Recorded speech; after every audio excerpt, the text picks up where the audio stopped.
Hello students, good evening. मैं राकेश कुमार स्वागत करता हूं आपका आपके सबसे पसंदीदा लोकप्रिय education channel RK. Biology classes Sikar में।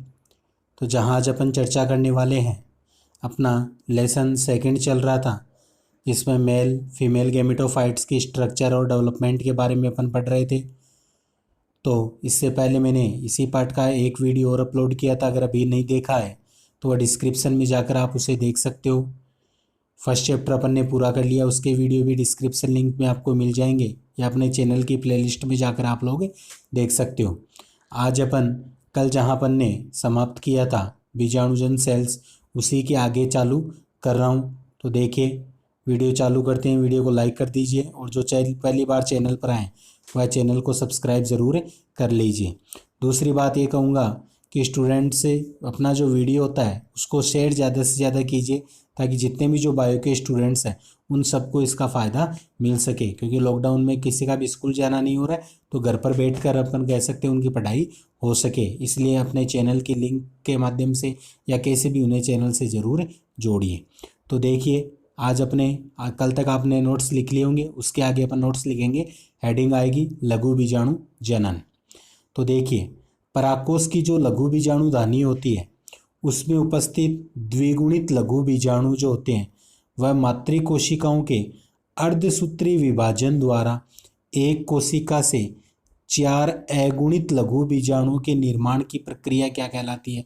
लघु बीजाणु जनन कहलाती है।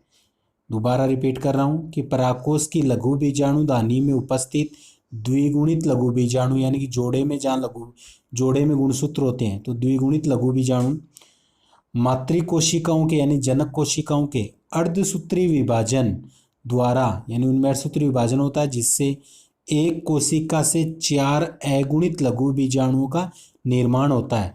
तो इस निर्माण की प्रक्रिया को अपन क्या कहते हैं? लघु बीजाणु जनन कहते हैं। लघु बीजाणु जनन यानी लघु बीजाणु का निर्माण, तो उस क्रिया को लघु बीजाणु जनन कहेंगे। आगे अपन देखेंगे कि सामान्यतः परागकोश की जो लघु बीजाणु धानी होती है उसमें गाढ़े जीवद्रव्य वाली कोशिकाएं पाई जाती है। परागकोश की लघु बीजाणु धानी में जिनका गाढ़ा जीवद्रव्य होता है वे कोशिकाएं पाई जाती है, जिन्हें अपन प्राथमिक बीजाणुजन सेल्स या प्राइमरी स्पोरोजीनस सेल्स के नाम से भी अपन कहते हैं। इन कोशिकाओं के द्वारा, ये जो कोशिकाएं होती है बीजाणुजन कोशिकाएं, तो इन कोशिकाओं के द्वारा लघु बीजाणु मातृ या पराग मातृ कोशिकाओं का क्या होता है? निर्माण होता है, जो कैसी होती है? द्विगुणित होती है। प्रत्येक सक्रिय लघु बीजाणु मातृ कोशिका अर्धसूत्री विभाजन द्वारा 4 अगुणित लघु बीजाणु या परागकण का निर्माण करती है। लघु बीजाणु यानी कि परागकण का निर्माण करती है और 4 का निर्माण होता है। तो जो एक चतुष्क के रूप में रहते हैं, 4 होते हैं तो इन्हें अपन चतुष्क कह देते हैं। और ये जो चतुष्क होते हैं ये मुख्य रूप से अपन मानते हैं कि 5 प्रकार के होते हैं। यानी लघु बीजाणु या परागकण का निर्माण होता है 4 अगुणित, और ये चतुष्क के रूप में रहते हैं। ये चतुष्क 5 प्रकार के होते हैं। हम देखिए कौन कौन से होते हैं। पहला चतुष्क होता है अपने चतुष्फलकीय। तो ये देखिए, इसमें एक ओर से देखने पर केवल 3 लघु बीजाणु दिखाई देते हैं और चौथा इन तीनों के पीछे की तरफ होता है। सामने से अगर अपन देखेंगे तो 3 ही दिखाई देंगे और जो चौथा होता है इन तीनों से ढका हुआ पीछे की तरफ होता है। उदाहरण, अधिकांश जो द्विबीजपत्री पादप होते हैं उनमें यही स्थिति पाई जाती है। तो जो यहाँ पर देखेंगे अपन इस डायग्राम में आपको दिख रहा होगा, फर्स्ट जो ये किसे प्रदर्शित कर रहा है? चतुष्फलकीय को। तो 1 और 2 और 3 तो सामने से दिख रहे हैं, चौथा जो होता है इन तीनों के पीछे ढका हुआ होता है। तो इस स्थिति को अपन चतुष्फलकीय कहते हैं। आगे देखिए, दूसरी स्थिति आएगी अपने समद्विपार्श्विक। समद्विपार्श्विक का डायग्राम यहीं पर है, इसलिए पहले आपको बता रहा हूँ कि समद्विपार्श्विक में अपन देखेंगे कि इसमें चतुष्क के जो चारों लघु बीजाणु एक ही तल पर दिखाई दे रहे हैं, जैसे 1 और 2 और 3 4, तो इसे अपन समद्विपार्श्विक कहते हैं। यह एक बीजपत्री जो पादप होते हैं उनमें पाया जाता है। फिर जो तीसरी कंडीशन आपको दिखाई दे रही है वह है क्रोशित रूप में। यह जो स्थिति अपने को प्रदर्शित हो रही है, यह क्या है? क्रोशित रूप में। तो इसमें अपन देखेंगे कि 2 लघु बीजाणु दो दो लघु बीजाणु एक दूसरे से समकोण बनाने का कार्य करते हैं, जिससे ऊपर वाले युग्म के दोनों लघु बीजाणु एवं नीचे वाले युग्म का केवल एक बीजाणु अपने को क्या दिखाई देता है। यही स्थिति अपन इसके अंदर देखेंगे। तीसरे के अंदर ये स्थिति अपने को प्रदर्शित है होती है, पहले वाली जैसी स्थिति दिखाई देती है, और यह मैग्नोलिया में पाया जाता है। चौथा जो दिखाई दे रहा है आपको ये, इसे अपन कहते हैं टी आकार का। जैसे ये अपने ये टी आकार का बन गया ना, इसलिए अपन इसे टी आकार का नाम देते हैं। इस चतुष्क के दो लघु बीजाणु अनुप्रस्थ रूप से तथा दो क्या लंब, दो तो देख लिया अनुप्रस्थ रूप से हो जाते हैं इस प्रकार से, एक यहाँ एक है, ये तो अनुप्रस्थ हो गया, और ये दो क्या हो गए लंबवत रूप से पाए जाते हैं। एग्जाम्पल एरिस्टोलोकिया में होता है। और पांचवा जो अपना बच रहा है ये कैसा होता है, रेखिक होता है। सभी लघु बीजाणु एक रेखिक क्रम में एक रेखा के रूप में स्थित होते हैं, ये हेलोफिला में उपस्थित होता है। तो ये थे डायग्राम आपको इसके सुंदर स्पष्ट डायग्राम जरूर बनाने हैं, ध्यान रखना नोट्स में। अब देखिए जो दूसरे नंबर का था अपना समद्विपार्श्विक, इसमें चतुष्क के चारों लघु बीजाणु एक ही तल में दिखाई देते हैं, जैसे एक बीजपत्री पौधे। थर्ड था अपने क्रोशित, जो थर्ड था क्रोशित, उसमें क्या होता है देखिए, इसमें दो लघु बीजाणु एक दूसरे के समकोण बनाते हैं, जिससे ऊपर वाले युग्म के दोनों लघु बीजाणु एवं नीचे वाले युग्म का केवल एक बीजाणु दिखाई देता है। एग्जाम्पल मैग्नोलिया एग्जाम्पल होता है इसका। आगे अगर चौथा देखते हैं अपन, तो वह टी आकार का बताया था आपको। तो इसमें चतुष्क के दो लघु बीजाणु अनुप्रस्थ रूप में और दो क्या होते हैं लंबवत रूप में विन्यासित रहेंगे। एग्जाम्पल एरिस्टोलोकिया एग्जाम्पल होता है इसका। और पांचवा जो आता है अपने वह क्या होता है, रेखिक या लाइनर होता है। तो सभी लघु बीजाणु एक रेखिक क्रम में विन्यासित रहते हैं, इसे रेखिक कहते हैं। हेलोफिला इसका एग्जाम्पल माना गया है। तो ये 5 प्रकार के यहाँ पर हो जाते हैं। यहाँ तक नोट्स लिखने के पश्चात आप लोगों को करना है पैराग्राफ चेंज करके लिखना है। इसमें पैराग्राफ चेंज करके अपन लिखेंगे कि जो लघु बीजाणुओं के मध्य केलोज परत बनती है, तो केलोज द्वारा निर्मित जो भित्ति होती है, लघु बीजाणुओं के मध्य एक केलोज द्वारा निर्मित भित्ति होती है। इस भित्ति के केलेज एंजाइम द्वारा विघटन होने से जो लघु बीजाणु होते हैं वो उस चतुष्क से क्या हो जाते हैं, मुक्त हो जाते हैं। लघु बीजाणुओं के मध्य अपन कहते हैं केलोज परत पाई जाती है, भित्ति पाई जाती है, जिससे एक एंजाइम का स्राव होता है। केलेज एंजाइम यह क्या कर देता है, उस लघु बीजाणु की जो चतुष्क की भित्ति उसको क्या विघटित कर देगा, जिससे लघु बीजाणु चतुष्क मुक्त हो जाते हैं। और इनका आकार कैसा हो जाता है, गोलाकार हो जाता है। और जब ये गोलाकार हो जाते हैं तो उस अवस्था में अपन इसे क्या कह देते हैं, परागकण कहते हैं। गोलाकार हो जाते हैं तो उन्हें परागकण कहते हैं। और परागकण लघु बीजाणुधानी में स्वतंत्र रूप से बिखरे हुए रहते हैं। परागकण जो होते हैं वह लघु बीजाणुधानी में स्वतंत्र रूप से बिखरे रहते हैं।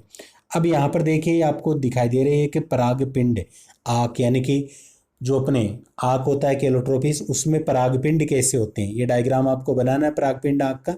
इसमें दो अपने संरचना दिखाई गई है, जिसमें अपन देख सकते हैं कि यह परागकोश की संरचना है। इसमें दो अपने परागपिंड, एक ये दिख रहा है अपने को परागपिंड, एक ये रहा और एक ये, और इनके बीच जो छोटी छोटी संरचना दिख रही है वह क्या है, परागकण है। तो डायग्राम बनाने के पश्चात अपन आगे लिखेंगे डायग्राम के नीचे कि कुछ पादपों में जो परागकण होते हैं वह परस्पर मिलकर एक विशिष्ट संरचना, जिसे अपन परागपिंड या पोलिनियम का निर्माण कर लेते हैं। कुछ पादपों में परागकण होते हैं वे आपस में मिल जाते हैं और एक विशिष्ट संरचना का निर्माण कर लेते हैं, जिसे परागपिंड कहते हैं।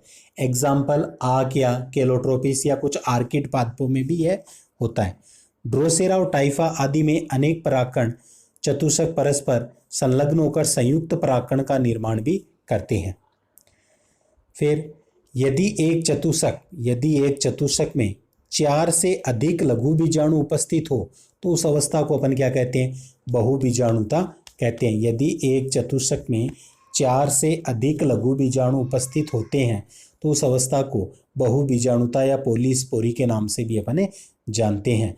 तो यह बात थी अपने परागपिंड से संबंधित। परागपिंड वाला टॉपिक यहाँ समाप्त हो रहा है। अब अपन यहाँ पर हेडिंग लगाएंगे परागकोश का प्रस्फुटन, यानी कि जो परागकोश होता है केसर का ऊपरी पार्ट, वह प्रस्फुटित कैसे होता है, परागकण कैसे निकलेंगे उसके बारे में अपन पढ़ेंगे। तो हेडिंग अपने को लगानी परागकोश का स्फुटन। परिपक्व जो परागकोश होता है उसकी भित्ति के फटने की प्रक्रिया परागकोश का स्फुटन कहलाती है। यानी परागकोश जब फटता है तो उस क्रिया को स्फुटन कहते हैं।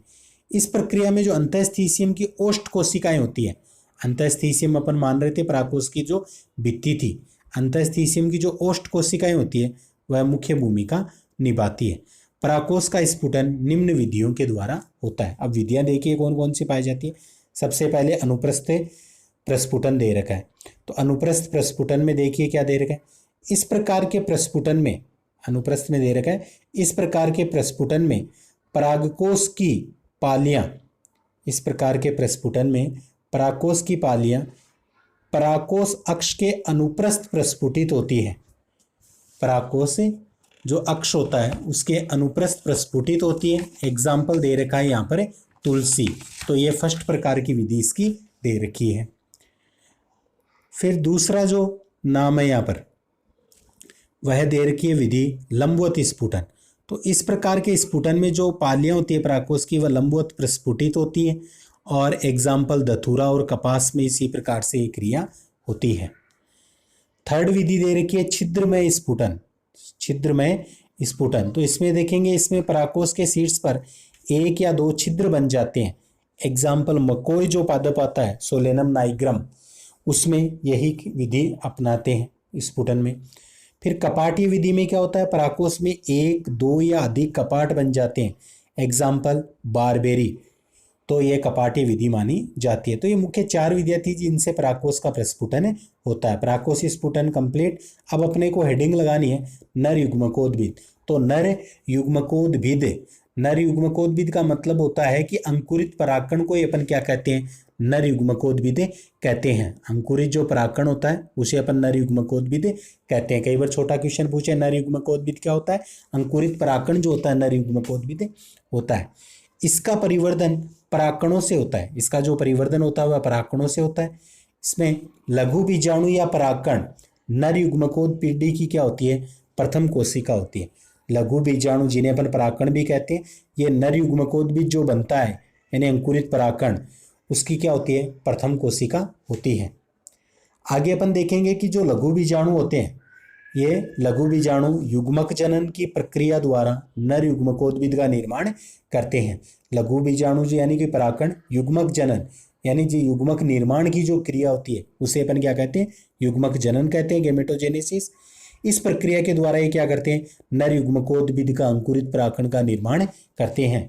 और इस क्रिया में परागकण का जो केंद्रक होता है वह विभाजित होकर एक छोटी मसूराकार संरचना बनाता है जिसे अपन जनन कोशिका कहते हैं, तथा एक बड़ी कोशिका बनाता है जिसे अपन क्या कहते हैं, कायिक कोशिका कहते हैं। यानी परागकण का जो केंद्रक होता है वह इसमें विभाजित होता है। परागकण का केंद्रक विभाजित होकर एक छोटी मसूराकार जनन कोशिका तथा एक बड़ी कायिक कोशिका का निर्माण करता है। इसके पश्चात जनन कोशिका समसूत्री विभाजन द्वारा दो नर युग्मक का निर्माण करती है। यानी जनन कोशिका और कायिक कोशिका बन जाएगी। बाद में जो जनन कोशिका है वह क्या करेगी, उसमें समसूत्री विभाजन होगा जिससे अपन कहेंगे कि दो नर युग्मक का निर्माण इस क्रिया के अंदर होता है। ये यहाँ पर एक शॉर्ट रूप में अपन ने देखा था कि नर युग्मकोद्भिद होता क्या है। अब इसके बारे में आगे जो डिटेल है वह अपन बाद में देखेंगे। अब हेडिंग लगानी है अपने परागकण की संरचना, परागकण कैसे होते। तो प्रत्येक अपन मानते हैं कि परागकण एक कोशिकीय, एक केंद्र की अगुणित एवं प्राय गोलाकार संरचना होती है। कैसी संरचना होती है, गोलाकार संरचना होती है। अब गोलाकार संरचना बाद देखें, इसका केंद्रक एवं सघन कोशिका द्रव्य दो स्पष्ट भित्तियों द्वारा घिरा रहता है। बाह्य भित्ति को अपन एक्साइन या बाह्य चोल कहते हैं, जबकि जो आंतरिक भित्ति होती है उसे अपन क्या कहते हैं, इंटाइन के नाम से जानते हैं। अब यहाँ पर थोड़ा सा मैं आपको बताना चाहूँगा कि परागकण की स्ट्रक्चर कैसी होती है दिखने में। तो परागकण अपन कहेंगे कि इस प्रकार से राउंडेड स्ट्रक्चर अपन मानते हैं परागकण। उसके बीचों बीच में अपन मानते हैं केंद्रक पाया जाता है। उसी के अंदर अपन मानते हैं कि जो अपनी एक तो होती है कायिक कोशिका और एक क्या पाई जाती है, जनन कोशिका पाई जाती है। परागकण की जो स्ट्रक्चर होती है उसमें इस प्रकार से चारों ओर अपन मान सकते हैं स्पोरो पोलेनिन का आवरण वगैरह पाया जाता है, बाह्य भित्ति पाई जाती है। डायग्राम आगे आएगा वहाँ पर अच्छे प्रकार से और देखेंगे अपन। तो बाह्य चोल एवं आंतरिक भित्ति को अंतःचोल कहते हैं। इसका जो बाह्य चोल यानी कि जो बाह्य भित्ति होती है वह मोटी, खुरदरी एवं विभिन्न प्रकार के अलंकरों युक्त होती है। ये अलंकरण जालिकावत, धारीदार एवं कांटेदार प्रकार के हो सकते हैं। इसका जो बाह्य चोल एक विशेष रासायनिक पदार्थ स्प्रोपोलेनिन द्वारा निर्मित होता है, जिसका भौतिक एवं जैविक अपघटन आसानी से नहीं होता है और इसलिए यह परागकण को प्रतिरोधी बनाता है। बाह्य चोल पर छोटी छोटी छिद्रनुमा संरचना उपस्थित होती है, जिन्हें अपन जनन छिद्र के नाम से जानते हैं, और इनकी संख्या 1 या 3 हो सकती है। और इन्हीं जनन छिद्रों से अपन मानते हैं परागकण जो होते हैं वह अंकुरित होते हैं, यानी कि पराग नलिका का निर्माण होता है। अंतःचोल पतला, कोमल एवं झिल्ली नुमा संरचना होती है, जो पेक्टिन व सेल्यूलोज द्वारा निर्मित होती है। अब देखो यहाँ पर एक साथ पैराग्राफ है, आप चाहो तो यहाँ पर जैसे 2 कोशिका आई थी, जनन कोशिका और कायिक कोशिका, दोनों के बारे में अलग अलग तो आगे लिख लेंगे। इसके बजाय जो बाह्य चोल अंतःचोल आया था, तो बाह्य चोल के बारे में 4-5 लाइनें बताइए, वह अलग लिख लीजिए, और जो अंतःचोल के बारे में बताइए उन्हें आप अलग लिख सकते हो। इसके बाद में देखिए आगे, ये लिखने के पश्चात अनेक जो कीट होते हैं वह परागित पुष्पों के परागकणों की सतह पर एक तेलीय परत पाई जाती है, जिसे अपन क्या कहते हैं, पोलन कीट कहते हैं। तो पोलन कीट को आपको अलग से लिखना है, पहले बाह्य चोल लिख देंगे, फिर अंतःचोल लिख देंगे, अब आपको लिखना है पोलन कीट, वैसे हेडिंग डालकर लिखते रहना। तो पोलन कीट कहते हैं परागकणों का विशेष रंग, चिपचिपापन एवं विशिष्ट गंध इसी परत के कारण होती है, और पोलन कीट के निर्माण हेतु आवश्यक पदार्थों का संश्लेषण टेपिटम कोशिकाओं के द्वारा होता है। टेपिटम कोशिका जो परागकणों को पोषण प्रदान करती है।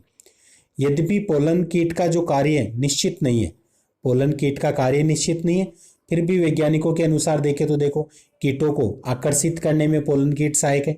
इसका चिपचिपा स्वभाव परागकणों को कीटों के शरीर से चिपकने में सहायक होता है, और यह परागकणों की पराबैंगनी किरणों से क्या करती है, सुरक्षा करने का कार्य भी करती है। ये पोलन कीट के मुख्य कार्य मानते हैं। कीटों को आकर्षित करना, चिपचिपा स्वभाव जिससे परागकणों को कीटों के शरीर से चिपकने में सहायता मिलती है, और परागकणों की पराबैंगनी किरणों से क्या करती है, सुरक्षा करती है। ये मुख्य कार्य इसके अपने मानते हैं।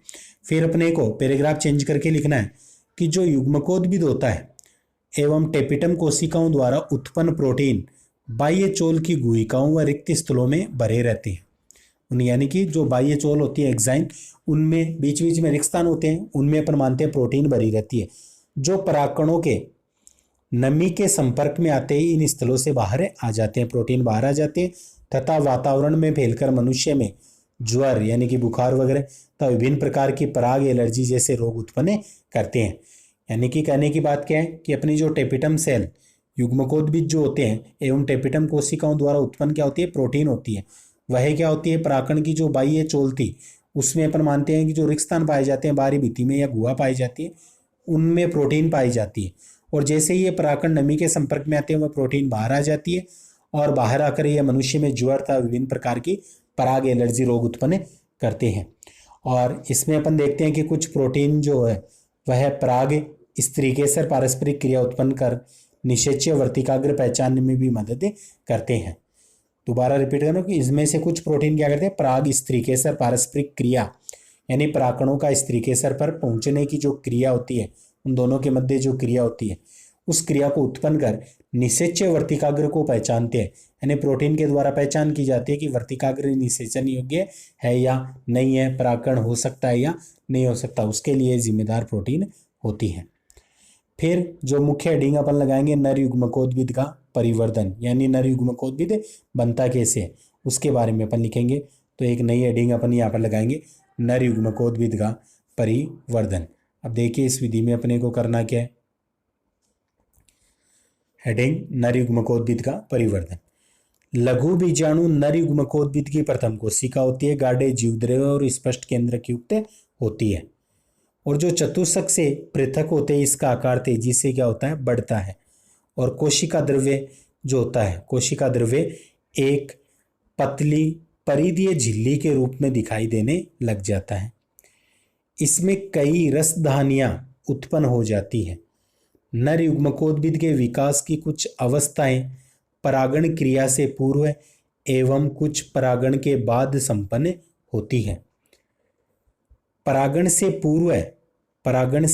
पूर्व लघु बीजाणु का केंद्रक समसूत्री विभाजन द्वारा विभाजित होकर एक बड़ा कायिक केंद्रक तथा एक छोटा जनन केंद्रक बनाता है। यानी कि यह परागण से पहले क्या हो जाती है क्रिया, जब अपन मानते हैं कि वह परागकोश पर ही रहते हैं परागकण, उस समय एक क्रिया होती है कि जो लघु बीजाणु का केंद्रक होता है वह समसूत्री विभाजन द्वारा विभाजित होकर एक तो बड़ा कायिक केंद्रक बनाएगा और एक छोटा जनन केंद्रक बनाता है। इन दोनों केंद्रकों के मध्य जो भित्ति निर्माण से एक तो बड़ी कायिक कोशिका बन जाती है और एक अपन देखेंगे क्या बन जाएगी, छोटी जनन कोशिका। एक तो बड़ी बन जाएगी कायिक कोशिका और एक क्या बनेगी, अपनी छोटी जनन कोशिका का निर्माण होता है। इसी द्विकोशिक अवस्था में अधिकांश पादपों में परागणी क्रिया होती है। यानी कि जब अपन देखेंगे कि यहाँ पर एक बड़ी कोशिका और एक छोटी कोशिका कायिक और जनन कोशिका बन जाती है, उसी स्थिति में अपन कहेंगे कि जो परागकण होगा वह वर्तिकाग्र पर पहुंचता है, यानी परागण क्रिया संपन्न होती है, जिससे परागकण परागकोश से मुक्त होकर वर्तिकाग्र तक पहुंचता है। यह क्रिया अपने को वहीं पर देखने को मिलती है। फिर आगे अपन इसमें लिखेंगे कि प्रारंभ में जनन कोशिका परागकण की भित्ति से संलग्न रहती है। प्रारंभ में अपन देखेंगे कि जो जनन कोशिका है वह परागकण की भित्ति से जुड़ी हुई रहती है और अपनी भित्ति का निर्माण पूर्ण करने के पश्चात परागकण की भित्ति से क्या हो जाएगी, अलग हो जाएगी। यानी कि शुरू में वह जुड़ी रहेगी अपनी भित्ति का निर्माण पूरे होने तक, और जब उसकी स्वयं की भित्ति का निर्माण पूरा हो जाता है तो परागकण की भित्ति से अलग हो जाएगी तथा कायिक केंद्र की ओर अग्रसर हो जाती है। परागकण की भित्ति से पृथक होने पर जनन कोशिका का आकार कैसा हो जाता है, चपटा हो जाता है। पहले वह गोलाकार होती है, बाद में वह चपटी हो जाती है, जो कालांतर में यह मसूराकार या दीर्घवर्तज, कृति रूपी या तर्कु रूपी हो सकती है। अब देखिए यहाँ पर डायग्राम प्रदर्शित किया गया। इस डायग्राम में मैं आपको थोड़ा सा समझाने वाला हूँ। ये डायग्राम आप जरूर ध्यान से देखिए। यह जो फर्स्ट डायग्राम आपको दिख रहा है, 3 डायग्राम दिख रहे हैं। पहले वाले डायग्राम में देखिए अपने क्या दिखाई दे रहा है, जो फर्स्ट डायग्राम है अपने, उसमें अपन देख रहे हैं कि एक परागकण की स्ट्रक्चर है। इस परागकण में ये बाह्य चोल दिखाई दे रहा है, बीच बीच में अपन मान रहे हैं छिद्र जैसी संरचना, जिसमें अभी मैंने आपको बताया था कि प्रोटीन वगैरह फंस जाती है। जब परागकण नमी के संपर्क में आते हैं तो प्रोटीन बाहर निकलकर एलर्जी फैलाती है। और यह अंतःचोल भित्ति, ये बीचों बीच अपने को केंद्रक दिखाई दे रहा है। अब यह जब परागकण जो होता है यह अंकुरित हो जाता है, अंकुरित हो जाता है तो मैंने बताया था इसके अंदर 2 सेल्स बनती है। एक तो बन रही है आपकी कायिक कोशिका, एक तो क्या बन रही है, बड़ी कायिक कोशिका, और एक क्या बनती है, जनन कोशिका। इसी अवस्था के अंदर अपन मानते हैं कि कौन सी क्रिया होती है, परागण की क्रिया होती है। यानी कि जो परागकण होते हैं इसी अवस्था में वर्तिकाग्र पर जाकर गिरते हैं, तो इस अवस्था में अपन मानते हैं परागणी क्रिया होगी। फिर यह परागणी क्रिया होने के पश्चात अपन कहेंगे कि जब वहां पर यह पहुंच जाते हैं, वर्तिकाग्र पर पहुंच जाते हैं, तो वर्तिकाग्र के द्वारा पहचान की जाती है कि जो परागकण आए वो अपनी जाति के हैं या अन्य जाति के हैं, तो ये पहचान होती है। अब फिर आगे अपन देखेंगे कि यहाँ पर आगे अपन देखते हैं कि जो यहाँ पर अपन ने देखे थे कि मुख्य इसमें क्या पाए जाते हैं, 3 जनन छिद्र होते हैं। इन जनन छिद्रों से क्या निकलती है, परागनलिका निकलती है। तो इनमें से किसी एक जनन छिद्र से अपन देखेंगे कि यहाँ पर एक ये लंबी क्या निकल रही है, एक परागनलिका का निर्माण हो गया। इस परागनलिका का निर्माण होते ही जो कायिक कोशिका का जो केंद्रक था वह तो क्या आ जाता है, नलिका के यहाँ पर आ जाता है, जिसे अपन कह देते हैं परागनलिका केंद्रक के नाम से भी जानते हैं। कायिक कोशिका केंद्रक होता है और जो जनन कोशिका का केंद्रक होता है उसमें अर्धसूत्री विभाजन होता है, जिससे 2 क्या बन जाते हैं, यहाँ पर नरयुग्मक बन जाते हैं। जो 2 यहाँ पर प्रदर्शित हो रहे हैं इन्हें अपन नरयुग्मक कहते हैं। तो इस प्रकार से अपन मानते हैं नरयुग्मकोद्भिद की संरचना बनती है। डायग्राम काफी साफ सुथरा डायग्राम आप लोगों को बनाना है। अब देख लीजिए ये डायग्राम आपके सामने बिल्कुल यहाँ पर सही, ये लीजिए, इसकी आप स्क्रीनशॉट लेकर कैसे भी इस डायग्राम को आप लोग बना सकते हैं। अब आगे अपन चर्चा करेंगे। देखिए इस डायग्राम के बाद में आगे अपन देखेंगे, हेडिंग अलग से लगाएंगे, कायिक कोशिका जो अपन ने देखी थी 2 कोशिका, उनमें बड़ी वाली कोशिका कायिक कोशिका। तो कायिक कोशिका का आकार क्या होता है, बड़ा होता है और इसका केंद्रक प्रारंभ में गोलाकार होता है और बाद में कैसा हो जाता है, अनियमित आकार का हो जाता है। विभिन्न कोशिकांगों के आकार व संख्या में वृद्धि हो जाती है। इसमें आरएनए व प्रोटीन भी पर्याप्त मात्रा में होती है। रसदानियां जो होती है वह क्या हो जाती है, विलुप्त हो जाती है। रसदानियां विलुप्त हो जाती है और कायिक कोशिका द्वारा संभवतः अंकुरण के समय परागनलिका का निर्माण भी किया जाता है। कायिक कोशिका द्वारा अंकुरण के समय क्या बनती है, परागनलिका बनती है। और यद्यपि इस तथ्य की सुनिश्चितता नहीं की जा सकती है, कुछ समय पश्चात कायिक कोशिका क्या हो जाती है, नष्ट हो जाती है। तो ये तो बात थी अपनी कायिक कोशिका की। अब अपन बात करते हैं दूसरी जो छोटी जनन कोशिका होती है उसके बारे में। तो स्टूडेंट्स, कायिक कोशिका के बाद में आप लोगों को हेडिंग के तौर पर जनन कोशिका उसी में चल रहे हैं, लेकिन अलग कोशिका आ जाएगी। सेकंड फर्स्ट तो अपनी कायिक कोशिका पड़ी, दूसरी अपन बात करेंगे जनन कोशिका। तो जनन कोशिका क्या होती है, प्रारंभिक अवस्था में लेंस के आकार की होती है। जनन कोशिका प्रारंभिक अवस्था में लेंस के आकार की होती है, परंतु पराकोष की भित्ति से पृथक होने के पश्चात ये कैसी हो जाती है, गोलाकार हो जाती है। और विकास की विभिन्न प्रावस्थाओं में इसकी आकृति भी लगातार परिवर्तित होती रहती है। जैसे जैसे इसका विकास होगा आकृति में चेंजिंग आती जाएगी और सामान्यतः यह लंबी होकर क्रमी रूपी दिखाई देने लगती है। ये जनन कोशिका की बारे में अपने को पता होना चाहिए कि लंबी होकर ये क्रमी रूपी दिखाई देती है। इसका जो लंबा आकार होता है, इसका लंबा आकार परागनलिका में इसकी गति को क्या बनाता है, सरल बनाता है। यानी इसके जो लंबा आकार होगा परागनलिका की गति करने में सहायक होता है। जनन कोशिका में सभी कोशिकांग जो होते हैं वो भी उपस्थित होते हैं, परंतु कोशिका द्रव्य बहुत कम मात्रा में होता है। जनन कोशिका में सभी कोशिकांग पाए जाते हैं, परंतु कोशिका द्रव्य बहुत कम मात्रा में होता है। और दोनों कोशिकाओं, यानी कि यहाँ तक अपन ने लिख लिया, परंतु कोशिका द्रव्य बहुत कम होता है। यहाँ पर अपन देखेंगे जनन कोशिका का जो टॉपिक है वह समाप्त हो रहा है। वो आपको पैराग्राफ जो है वह चेंज करना है। पैराग्राफ चेंज करके लिखोगे, दोनों कोशिकाओं यानी कि कायिक और जनन कोशिकाओं के केंद्रक में डीएनए की मात्रा तो समान है, लेकिन कोशिका द्रव्य में आरएनए की मात्रा क्या होती है, भिन्न भिन्न होती है। और कोशिका द्रव्य की अधिकता के कारण कायिक कोशिका में आरएनए की मात्रा जो होती है वह जनन कोशिका से अधिक होती है। तो इतना होने के पश्चात यहाँ पर नरयुग्मकोद्भिद का परिवर्तन जो होगा वह कंप्लीट हो जाएगा। और फिर अपन हेडिंग डालेंगे, नई हेडिंग, नरयुग्मकों का निर्माण, यानी कि नरयुग्मक कैसे बनते हैं। तो नरयुग्मक के निर्माण में अपन देखेंगे कि नरयुग्मकों का निर्माण जनन कोशिका से होता है। कुछ पादपों में जनन कोशिका का सूत्री विभाजन जो होता है वह परागण के तुरंत पश्चात, परंतु अंकुरण से पूर्व परागण में ही हो जाता है। जैसे कुल्फा, बंदरबाटी आदि पादपों के नाम है। लेकिन अधिकांश पादपों में यह जो क्रिया होती है, लेकिन अधिकांश पादपों में अपन देखेंगे कि जो ये क्रिया होती है वह परागण के अंकुरण के पश्चात परागनलिका में होती है। अधिकांश पादपों में तो परागण के अंकुरण के पश्चात परागनलिका में होती है, और परागण के पश्चात परागण के अंकुरण से निर्मित परागनलिका जब वर्तिका नीचे की ओर वृद्धि करती है, वर्तिका नीचे की ओर वृद्धि करती है, वर्तिका में, यानी वर्तिका में अपन कहते हैं पहुंच जाते हैं, तो वर्तिका में नीचे की ओर वृद्धि करती है। तो उस समय जनन कोशिका परागकण से जनन नलिका में आ जाती है। नीचे की ओर वृद्धि होती है तो उस समय जो जनन कोशिका होती है वह परागकण से जनन नलिका में आ जाएगी, यानी पराग नलिका में। और यहाँ इसका जो सूत्री विभाजन होता है जिससे क्या बन जाएगी, दो कोशिकाएं बन जाती है, जो अपन ने देखी थी पराग नलिका में। ये दोनों नरयुग्मकों के रूप में क्या करती है, कार्य करती है, एवं धीरे धीरे पराग नलिका में आगे बढ़ते हुए बीजांड में भी प्रवेश करती है।